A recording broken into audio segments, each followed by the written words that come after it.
Mr. Saul has a granddaughter who lives in France. He sends her 2000 euros for her birthday on 15 January. On Annexure D is a graph showing the euro to rand exchange rate for the first 2 weeks of January 2021. Use the Annexure D to answer the questions that follow. 5.1.1. State whether the rand strengthened or weakened from 3rd January 2021 to 5th January 2021. So what we need to do is, on the right hand side you'll find is our annexure, which they're speaking of in the graph. So the first thing we need to do is we need to locate the dates that they speak of, which is 3rd to the 5th. Now if you look at your diagram there, okay, let's just indicate it there. The third one would be 3rd, that's right over here, right? And your 5th will obviously be here. So they're speaking about this particular area as you go up. Now this particular area here, say plus minus there, right? Just forgive the straight line there. Okay, right. So they're looking at this area here. If you look at this area here, you'll notice that the graph is increasing. So most of the learners would say that the rand is obviously strengthened, but you must realize that the more money the rand is spent, for instance, if it costs $15 or 15 rand to buy $1 overseas, and then later it costs 18 rand to buy $1 overseas, that means the rand has weakened. So in this case, you notice we are actually going higher in our amounts for these areas here. See, we are going higher in the amounts. So the part that's affected here means that the amounts are getting higher. So therefore, the rand has weakened.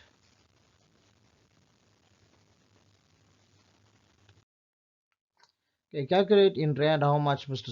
Saul would save if he used the exchange rate on the 14th of January instead of 13th of January. So we need to compare these two dates. So if you look at the 14th of January, it would be this amount here, right? That's right over here. Okay, and the 13 would be this amount over here. So we need to compare those two amounts. So one quick way we could do it, we could subtract the two amounts and determine the exchange rates in which he will save. So all we need to do is we need to take the 18,561 and minus it from the 18,347 rand, and we'll get an amount. That amount there we need to multiply by 2,000 euros to determine the exchange rate. So let's now do the working. So we have 18,561 minus 18,347. So when we get that answer there, we need to multiply it by the 2,000 euros.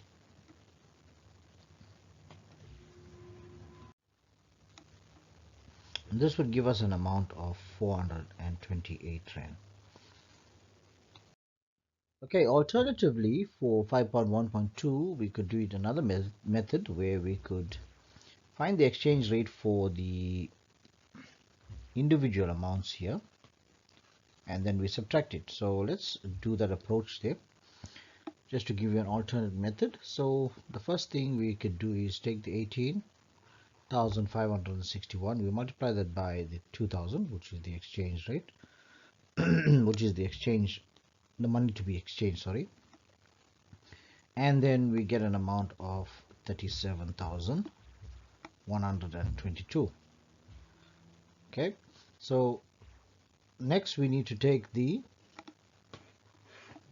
18,347. So we take 18,347, multiply that by 2,000.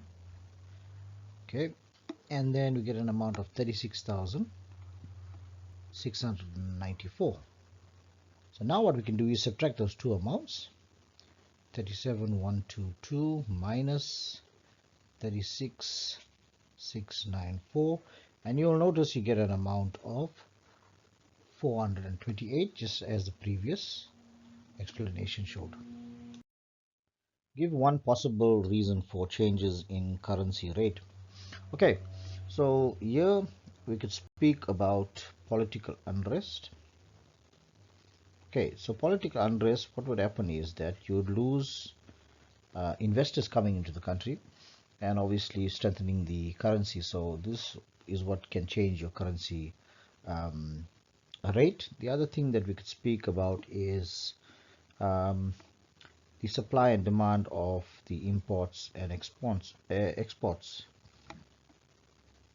By this here, what we mean is we mean that if the people want your goods in your country, they will obviously it will obviously bring in currency, and there will be a demand for your currency, and that would increase your currency rate, affect your currency rate. So that's another explanation. With the supply and demand, certain factors like weather and conditions such as drought and flooding, this can also affect the supply and demand of the import and exports. Um, as you know what, sometimes if there's disaster in your country, you can't supply the goods to bring in the currency and to create exchange of currency, foreign trade, to help your currency and your economy develop.